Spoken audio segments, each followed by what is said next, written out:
Bismillahirrahmanirrahim. Assalamualaikum warahmatullahi wabarakatuh. Waalaikumsalam. Alhamdulillahirabbil alamin bi ni'matihi tatimmus shalihat wa tanzilul barakat. Asyhadu an la ilaha illallah wa asyhadu anna Muhammadan abduhu wa rasuluh. Allahumma shalli wa sallim ala Muhammad wa ala alihi wa sahbihi ajma'in. Qala Allah Ta'ala fi kitabihil karim. Bismillahirrahmanirrahim. Innallaha ma'al ladzina ittaqaw wal ladzina hum muhsinun. Wa qala an-nabi sallallahu alaihi wasallam man salaka tariqan yaltamisu fihi 'ilman shahara Allah bihi tariqan ila jannah. Sadaqallahu sadaqa Rasulullah sallallahu alaihi wasallam.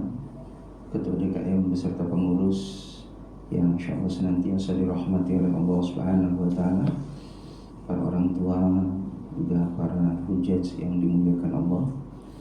Tentunya kita senantiasa bersyukur kepada Allah Subhanahu wa taala atas limpahan nikmatnya kita bisa beribadah kepada Allah Subhanahu wa taala, baik itu ibadah yang fardu ataupun yang sunnah, ibadah yang kaitannya dengan Allah ataupun dengan sesama makhluk Allah.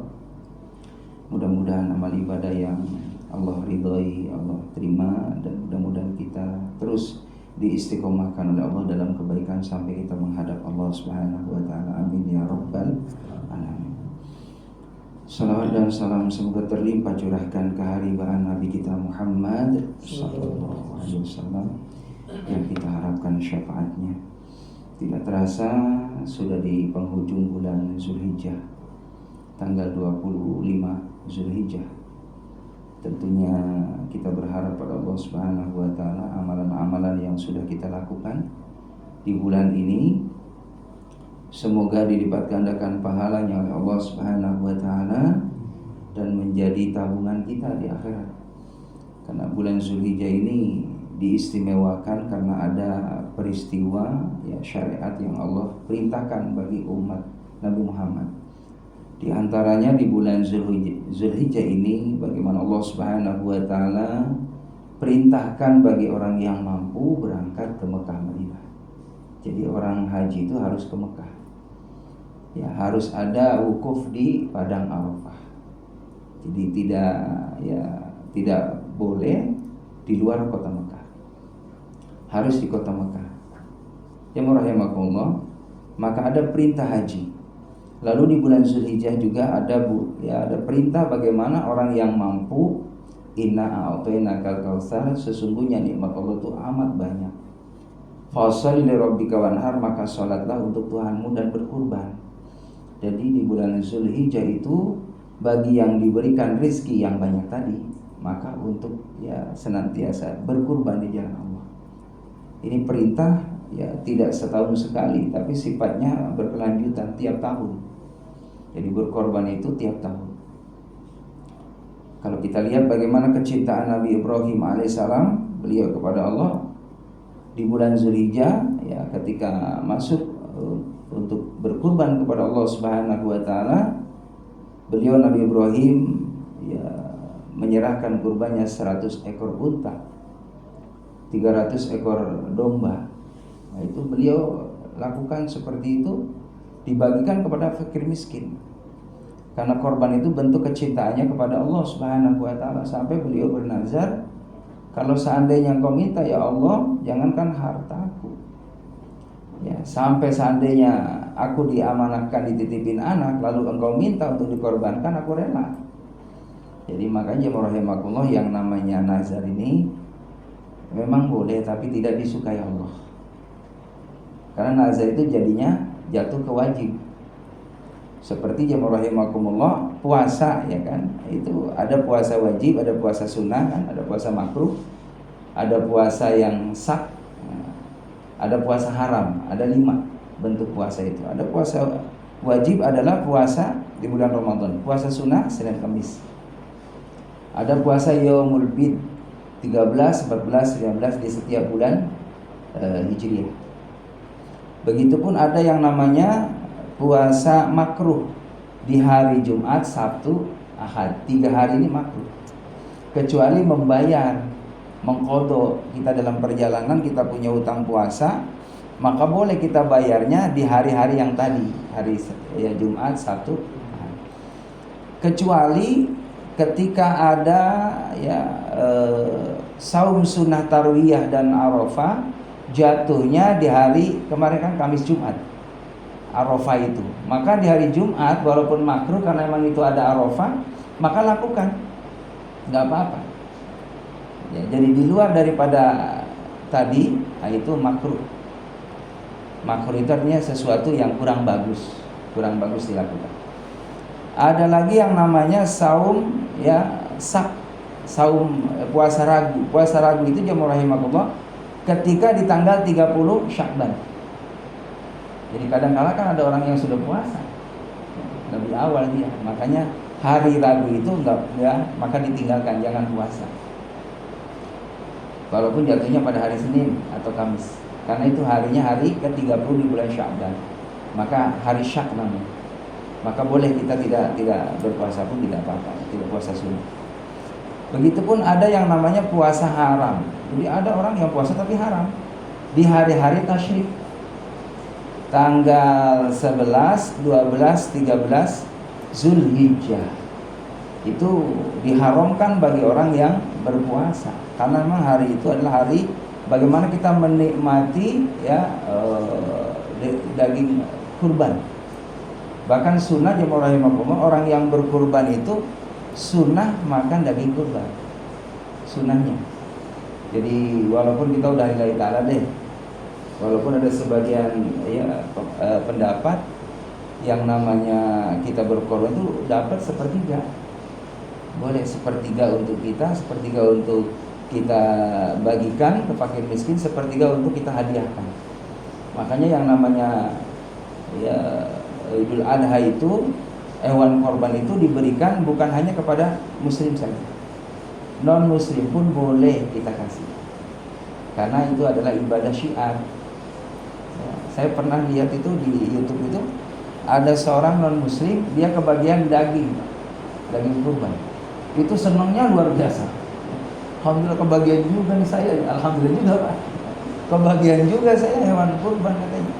Senangnya luar biasa, karena mohon maaf, di luar sana juga banyak orang yang non muslim mungkin kategorinya ya fakir juga, miskin juga. Jadi boleh kita kasih daging korban tadi kepada juga jemaah rahimakumullah. Ada yang puasa yang tadinya ini tidak sunnah, tidak wajib, jadi wajib, puasa nazar. Pokoknya kalau saya anaknya diterima di perguruan tinggi, saya akan puasa. Itu nazar, maka harus ditunaikan. Jadi makanya nazar itu boleh tapi tidak disukai. Kayak seperti Nabi Ibrahim tadi, jangankan hartaku, diriku, sampai seandainya kau minta anakku untuk dikorbankan, saya rela, saya korbankan. Benar Pak, Allah Nabi, namanya udah nazar. Di malam malam ke-7, ke-8, ke-9, ke-10. Malam ke-8 namanya tarwiyah. Malam ke-9 Arafah, malam ke-10 Yaumun Nahar. Hari bagaimana ya besok pagi Idul Adha dan pemotongan hewan kurban.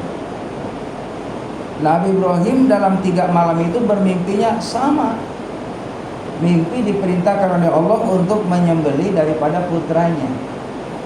Maka jemaah rahimakumullah, dengan bijaknya Nabi Ibrahim, tidak serta-merta seorang ayah maunya sendiri gitu kan, ujuk-ujuk ya Ismail ikut bapak yuk, enggak begitu hadir ya. Jadi kalimatnya santun sekali. Ya bunaya, ini arafil manam ani albahuka fanzur madza tara. Anakku, ayah bermimpi, Allah perintahkan kepadaku untuk ya menyembelihmu, engkau dijadikan kurban. Bagaimana pendapatmu? Maka jemaah rahimakumullah, emang anak soleh. Nabi Ismail anak yang soleh. Ketika Allah Rasulullah SAW, Nabi Ibrahim alaihissalam, beliau memerintahkan anaknya untuk dijadikan kurban di jalan Allah Subhanahu wa taala. Apa jawaban Ismail? Ya abatif al-ma tu'mar satajiduni insyaallah minas sabirin. Wahai ayahku, lakukan. Kalau memang itu perintah Allah, semoga kau dapati aku menjadi orang yang sabar. Maka dengan kesabaran Nabi Ismail alaihissalam ketika dibawa di suatu padang yang luas, maka Allah perintahkan kepada malaikat Jibril alaihissalam, ya Jibril, kau cari itu kambing yang ada dalam surga. Maka jemaah rahimakumullah, diambillah oleh malaikat Jibril, lalu dibawakan turun ke bumi sambil membaca kalimat takbir, Allahu Akbar, Allahu Akbar, Allahu Akbar. Malaikat Jibril membaca takbir. Lalu disambut oleh Nabi Ibrahim AS, La ilaha illallah wallahu akbar. Nabi Ismail pun turut menyambut, Allahu Akbar walillahil hamd. Maka malaikat Jibril AS perintahkan kepada Nabi Ibrahim, ya Ibrahim, ya, aku berikan kepadamu, aku ganti Ismail dengan seekor kambing, seekor domba. Maka saat itu jemaah rahimakumullah, Ismail pun ya bergegas bangun, lalu yang disembelih adalah seekor domba dari surganya Allah Subhanahu wa taala. Itulah asal muasal daripada syariat berkurban bagi umat Nabi Muhammad SAW. Dan itu pun diikuti oleh Nabi Muhammad. Karena memang jemaah rahimakumullah, Nabi Ibrahim itu kalau ambil jadi ya garis jalur keturunan, Nabi Muhammad itu dari Nabi Ismail alaihissalam. Kalau Nabi Ishak itu garis keturunannya kepada Nabi Isa alaihissalam. Jadi memang kalau Nabi dan Rasul itu masih keturunan, Pak. Nabi Adam, terus Idris, Nuh, itu masih ada keturunan, masih ada nasab. Jadi nasab itu kuat. Jadi kalau ayahnya Nabi, biasanya Nabi, gitu. Tapi tidak sedikit juga ada juga cerita ayahnya Nabi, anaknya gak jadi Nabi, bahkan pembangkang. Makanya dalam Al-Quran itu jemaah rahimakumullah, ada yang namanya figur rumah tangga yang perlu kita ikuti. Siapa? Figur Nabi Ibrahim. Ada ya yang namanya istrinya solehah, suaminya durhaka kepada Allah, yaitu ya Siti Asiyah. Siti Asiyah jemaah rahimakumullah solehah luar biasa, tapi punya suami Fir'aun. Fir'aun itu jemaah rahimakumullah orang yang membangkang, tidak mau ibadah kepada Allah. Dan Fir'aun itu jemaah rahimakumullah pernah mengangkat yang namanya Nabi Musa alaihissalam. Jadi anak angkatnya Fir'aun itu Nabi Musa. Singkat cerita, berjalannya waktu, Nabi Musa tumbuh dewasa. Diingati jemaah rahimakumullah sama Nabi Musa kepada ayah angkatnya tadi, wahai ayahanda, engkau menyembah berhala, menyembah ya patung untuk didewakan, diagungkan, itu keliru wahai ayah. Sembahlah Allah Subhanahu wa taala, kata Nabi Musa alaihissalam. Apa yang terjadi jemaah rahimakumullah? Nabi Musa diusir. Bahkan Nabi Musa ditantang oleh Fir'aun. Karena Nabi Musa menyatakan, aku adalah seorang utusan Allah, Rasulullah. Maka kata Fir'aun, kalau kau sebagai Rasul utusan Allah, coba buktikan kehebatanmu. Mukjizatmu apa? Kekuatanmu apa? Maka jemaah rahimakumullah, kata Nabi Musa, ya silakan apa yang engkau minta wahai Tuan Raja. Maka kata Fir'aun, aku panggil tukang sihir di kota Mesir. Maka tukang sihir datang jemaah rahimakumullah ke halaman yang luas, membawa tali, dilemparkan itu ke halaman tadi, ke lapangan tadi, berubah menjadi ular. Maka jemaah rahimakumullah, Nabi Musa saat itu kondisinya sendiri. Tapi karena kekuatan keimanannya kepada Allah Subhanahu wa taala dan Rasulnya Allah, utusan Allah, maka yakin pasti ada pertolongan dari Allah Subhanahu wa taala. Makanya rahimakumullah, Nabi Musa dikasih mukjizat, diberi tongkat oleh Allah. Dan tongkat inilah yang akan bisa memusnahkan daripada ular-ularnya tukang sihir. Kata Allah, ya Musa, lemparkan tongkatmu. Niscaya mereka itu semua ular-ular tukang sihir akan binasa, akan termakan oleh ular yang pemilik. Maka jemaah rahimakumullah, biiznillahi ta'ala, bismillah. Maka ketika tongkatnya dilemparkan ke lapangan, itu ular-ular yang kecil semuanya habis dimakan. Dan menurut hikayat, saat itu ketika kaumnya Fir'aun melihat mukjizatnya Nabi Musa alaihissalam, ada yang ikut. Ada yang beriman tapi sedikit. Kebanyakan tetap tidak beriman kepada Allah Subhanahu wa taala. Karena memang itu urusannya adalah hidayah dari Allah. Dan hidayah ini mahal hadirin. Jangankan orang lain, ayah angkatnya sendiri, Fir'aun yang membesarkan Nabi Musa, ya, tidak dipilih oleh Allah Subhanahu wa taala. Itu keluarga yang istrinya solehah, suaminya dia tidak soleh. Ada lagi jamaah yang dimuliakan oleh Allah Subhanahu wa taala, ada yang suaminya soleh, Nabi Lut alaihissalam. Istrinya tidak soleh. Nabi Lut alaihissalam sudah mengingatkan kepada istrinya, jangan sampai durhaka kepada Allah Subhanahu wa taala. Apa yang terjadi? Ternyata istrinya durhaka kepada Allah. Akhirnya berpisah. Bahkan diancam istrinya Nabi sendiri, Nabi Lut sendiri, itu dimasukkan ke dalam nerakanya Allah Subhanahu wa taala. Ya rahimakumullah. Ada lagi dalam Al-Qur'an tamsil ataupun pelajaran ibrah, yaitu keluarga yang dua-duanya suami istri ini pembangkang durhaka kepada Allah. Siapa mereka? Abu Lahab dan istrinya Ummu Jamil. Jadi Abu Lahab itu diabadikan dalam Al-Quran, tabbat yada abi lahabi wa tab ma aghna anhu maluhu wa ma kasab, sampai selesai. Ya rahimakumullah. Abu Lahab itu padahal masih keluarga baginda Nabi Muhammad SAW, tapi tidak dipilih oleh Allah Subhanahu wa taala. Abu Lahab beserta istrinya namanya Ummu Jamil ini suka menebar fitnah, bahkan sengaja kedua-duanya ingin membunuh Nabi Muhammad sallallahu alaihi wasallam. Apa yang terjadi jamaah rahimakumullah? Maka akhirnya, ya, istrinya Abu Lahab dia meninggal dunia dalam keadaan hina. Termasuk Abu Lahab. Abu Lahab itu jamaah rahimakumullah, dia punya penyakit yang enggak ketemu obat. Sampai saking penyakitnya bertambah hari bertambah, itu menghabiskan tubuhnya, mengeluarkan aroma yang tidak baik. Jadi tubuhnya itu korengan, luka yang nggak bisa diobati, sampai mati hadirinnya rahimakumullah. Itu karena apa? Karena menyakiti kekasih Allah Subhanahu wa taala. Sampai di kuburnya jemaah rahimakumullah itu diasingkan, ya dibuang di tempat yang luas, nggak ditanam Pak, dipentungin sama batu, diurugi sama batu sama keluarganya. Saking gak mau ngedeketnya Pak, yang penting ketutup biar gak bau Abu Lahab.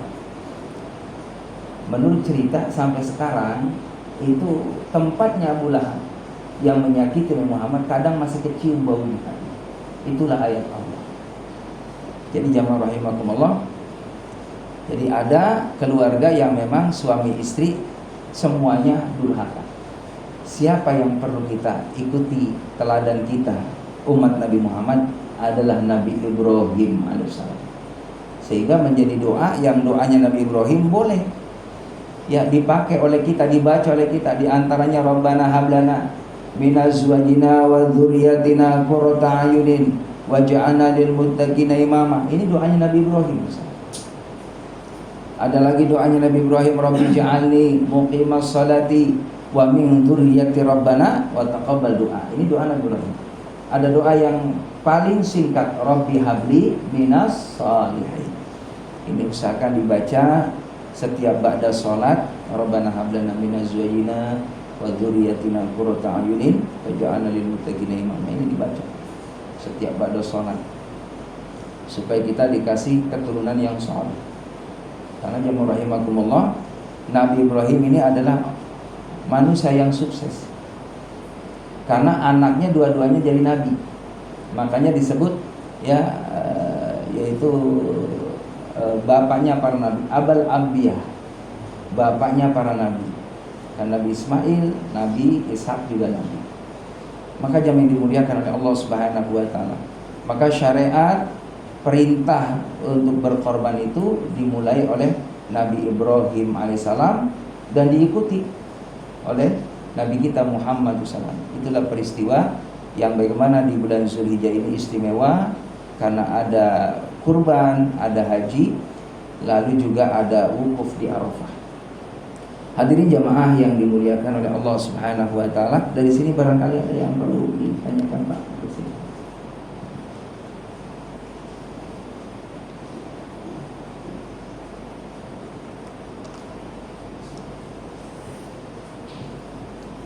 Cukup Pak De?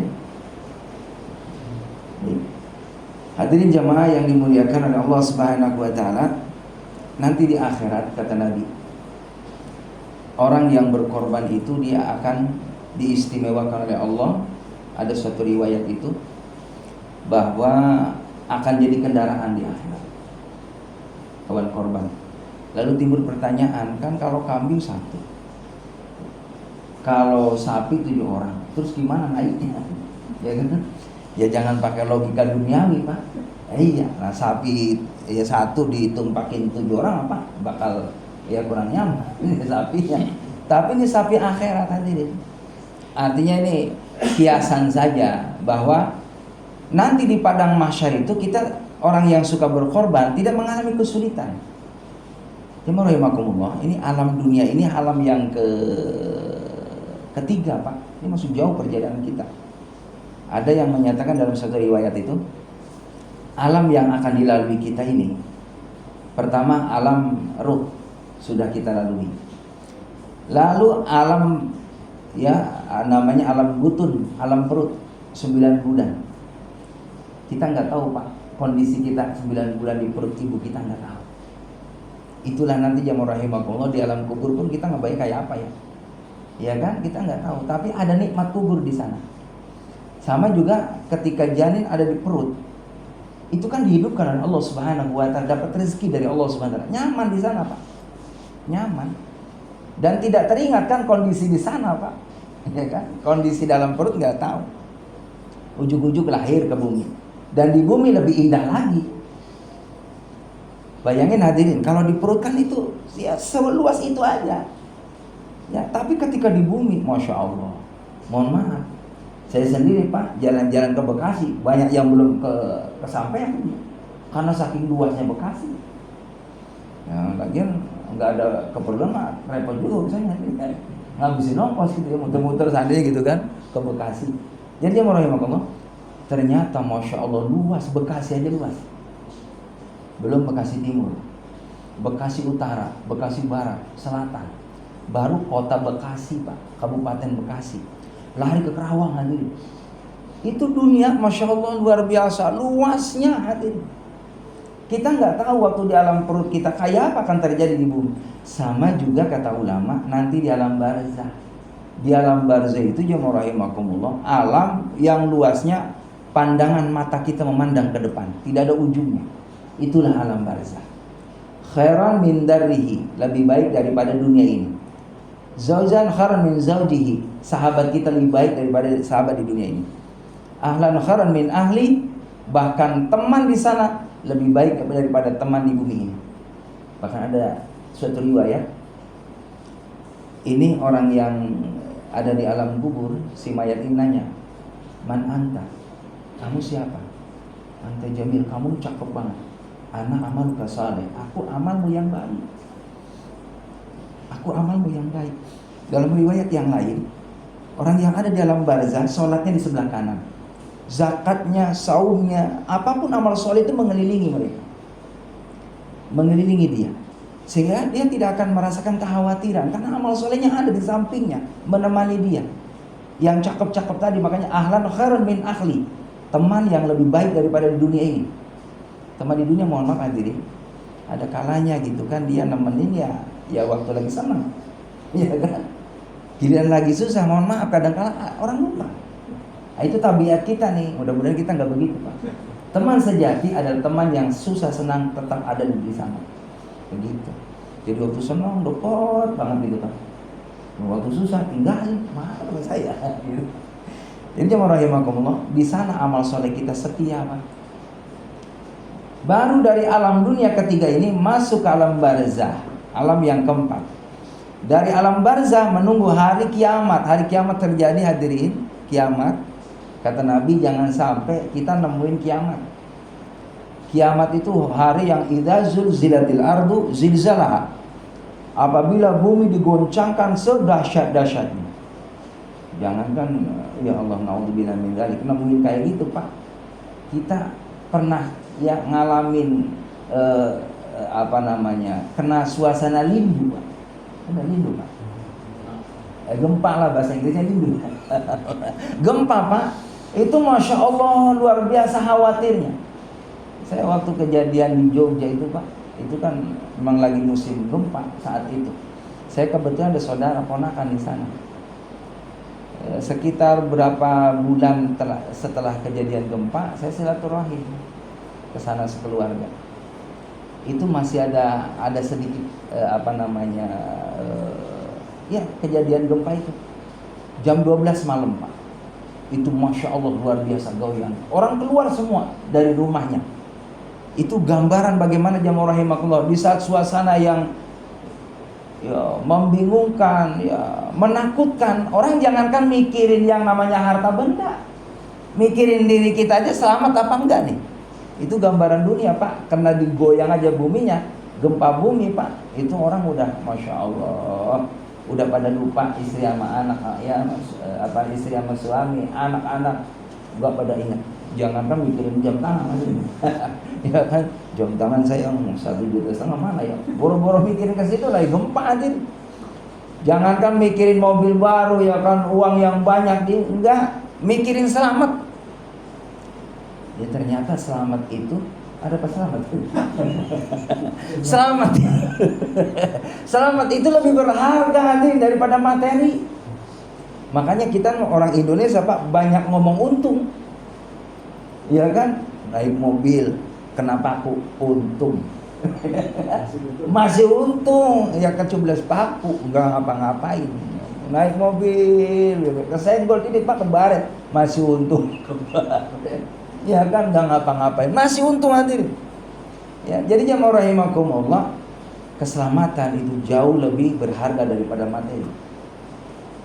Keselamatan fisik, apalah artinya, mohon maaf, ya kan, kita punya materi banyak, tapi fisik kita mohon maaf hadirin jamaah rahimakumullah, ya kan, ada sesuatu yang perlu kita serius menanganinya. Tidak sedikit hadirin mohon maaf, ada orang yang memang tiap hari harus minum obat supaya stabil, Pak, fisiknya. Kita nih alhamdulillah, ya Allah, enak banget. Minum obat enggak. Ada orang mau tidur minum obat, Pak. Setiap mau tidur minum obat. Nah, kita mah enggak perlu minum obat, Pak. Lihat bantal semua. Langsung ngantuk bawaannya hadirin. Jadi kita bisa tidur tuh nikmat. Bisa tidur nikmat, bisa bergerak Masya Allah. Coba hadirin, saya ngalamin, Pak, ya Allah, itu pagi-pagi. Ini yang namanya apa nih, kaki ujungnya nih, Pak, nggak bisa nempel.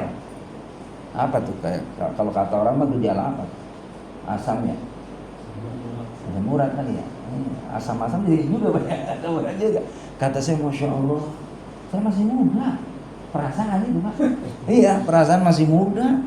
Kena juga kata saya, tapi syariat wajib hadirin. Saya ke apotek, nanya kan sama tukang jaga, Bu, ada nggak obat kira-kira ngilangin sakit di sini? Ada, Pak. Nih, Allah, lumayan, Pak, harganya lumayan. Ya yang penting kan sehat. Duit saat itu mohon maaf ratusan ribu, nggak ada nilainya, Pak. Nggak ada nilainya itu 300 ribu. Biar gimana jalan bisa enak. Giliran kita udah enak lupa hadirin. Sodako datang ke rumah, Assalamualaikum, Pak, mohon maaf sumbangan, Pak, buat masjid, mohon maaf, nggak ada ya. Ada padahal. Allahu Akbar. Ini renungan buat kita hadirin. Al-Kausar tadi nikmat yang banyak. Yuk, fasholli rabbika wanhar. Salatlah untuk Tuhan, wanhar, berkorban di jalan Allah. Berkorban dengan tenaga kita, dengan pikiran kita yang baik, dengan doa yang baik, dengan materi yang baik untuk Allah Subhanahu wa taala. Hadirin jamaah rahimakumullah. Hari kiamat itu baru 5 tuh. Belum lagi jamaah rahimakumullah, nanti setelah terjadi hari kiamat, kumpul di padang mahsyar yang ke-6. Kumpul di padang mahsyar itu nunggu hisab, hadirin.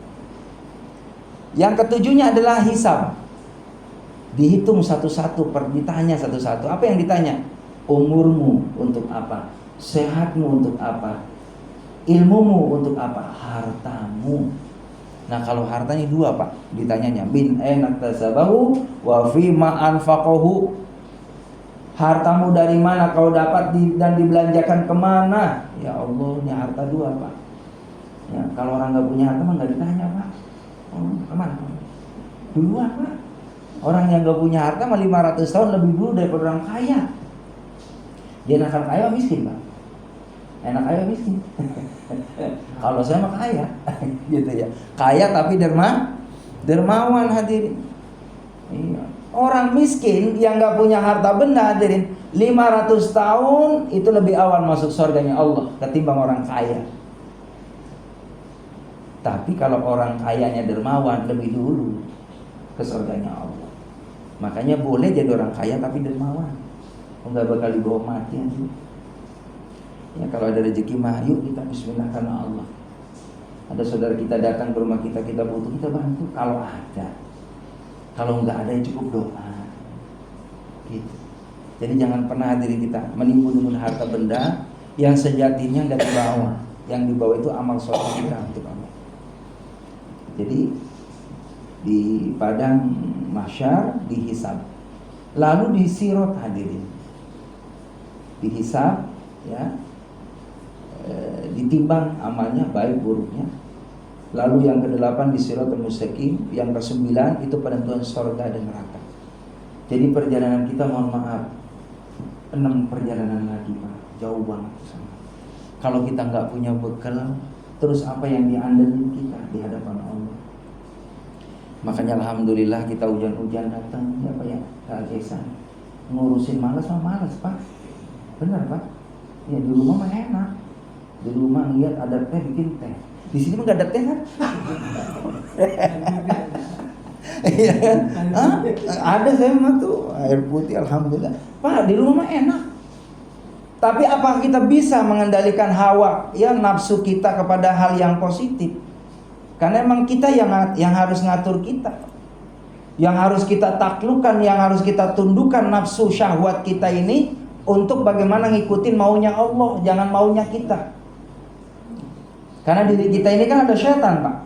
Oh, ngebujuk kita nih. Bapak rasain deh. Rasain. Mau ibadah apapun pasti bawaannya males. Jangankan Bapak, ini Ustaz sama. Sama, saya merasain. Mau bangun jam 3, Pak, jam beker udah bunyi, dicari juga. Ntar, Pak. Allahu Akbar, gitu, Pak. Kan begitu emang kelas-kelasannya. Kalau orang awam ya awam tingkatannya. Sedang SD, SMP, SMA, kan. Tuh S1, S1 juga. Datang situ, Pak. Udah nggak bisa tahajud. Udah tidur. Kan udah nyampein ke jamaah bertahajud. Biarin jamaahnya pada tahajud. Kitanya justru di akhirat, hadirin, ditanya sama Allah nih. Makanya mohon maaf, orang yang punya ilmu nggak gampang, Pak. Ditanyanya berat orang yang punya ilmu, ngamalin nggak? Makanya rahimakumullah, kalau kita punya ilmu ngamalin, diangkat derajatnya sama Allah. Itu keistimewaan punya ilmu.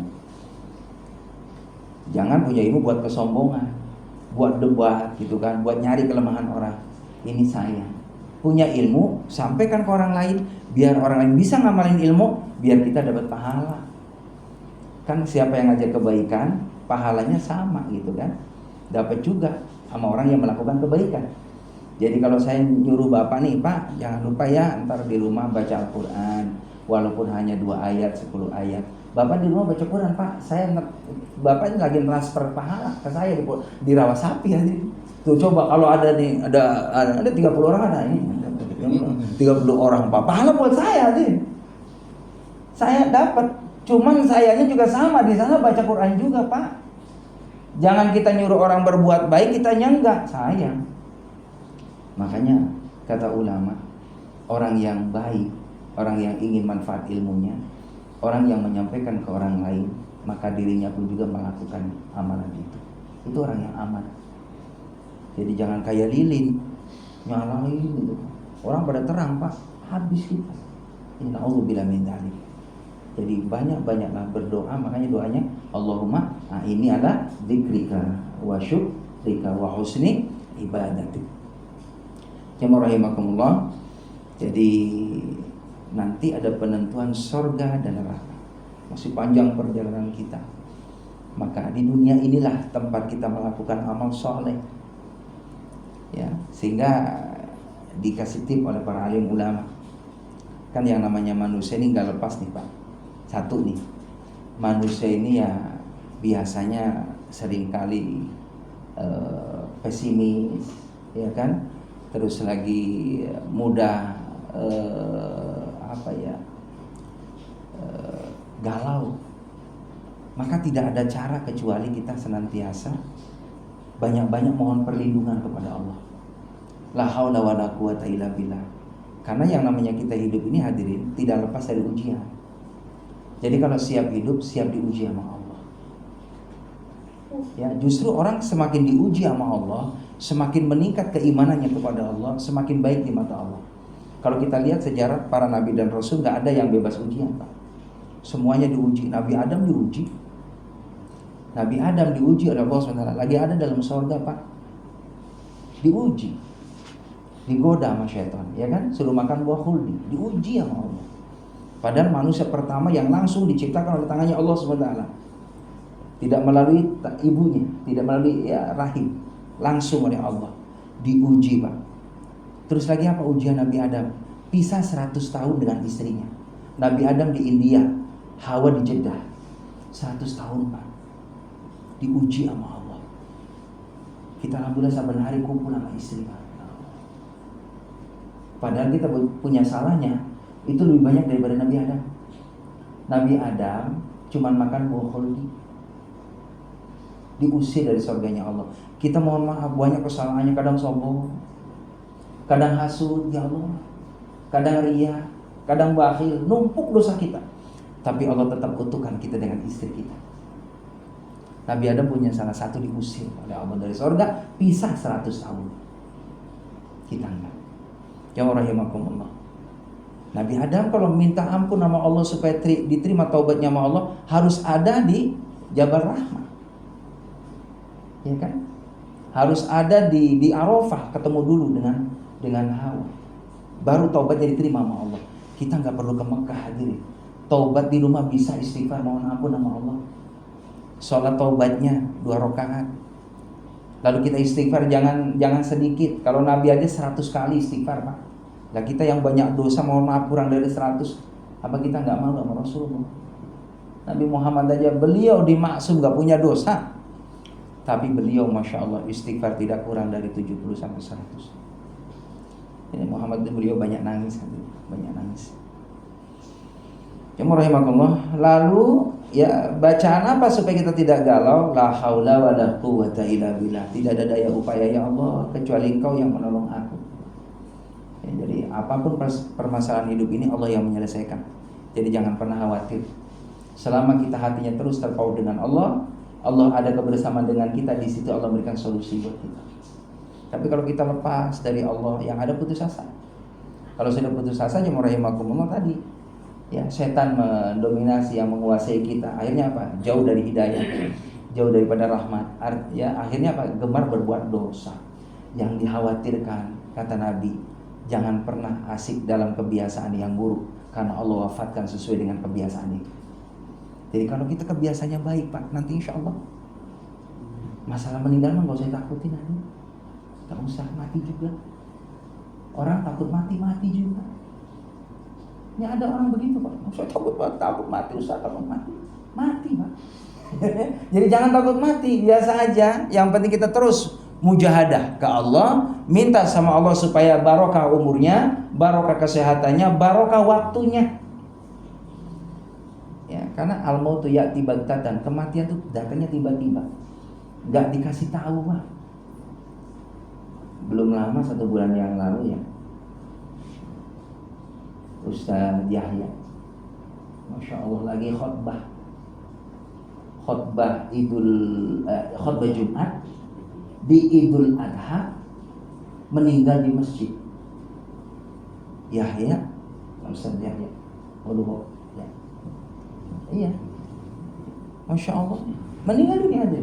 Ada yang lagi motong sapinya meninggal dunia, orangnya Masya Allah meninggal dunia. Allahu Akbar. Gak ada yang tahu hadirin. Ada yang lagi sholat, sujud lama banget, ya Allah. Tapi bagus, meninggalnya dalam keadaan suci, dalam kondisi ibadah kepada Allah. Bukankah tidak sedikit, mohon maaf, orang meninggal lagi minum, ya Allah, naudzubillah min dzalik. Ya, meninggal dunia, mohon maaf ya rahimakumullah, lagi ngambil barang bukan haknya. Karena ada cerita, mohon maaf, di daerah Karawang kalau nggak salah, kisah nyata. Ya, ternyata ya rahimakumullah, ketika dimakamkan di kuburan yang 1 miliar Pak, di Karawang ada ya. Ya, 1 M, setengah M, coba, Masya Allah. Itu mahal banget.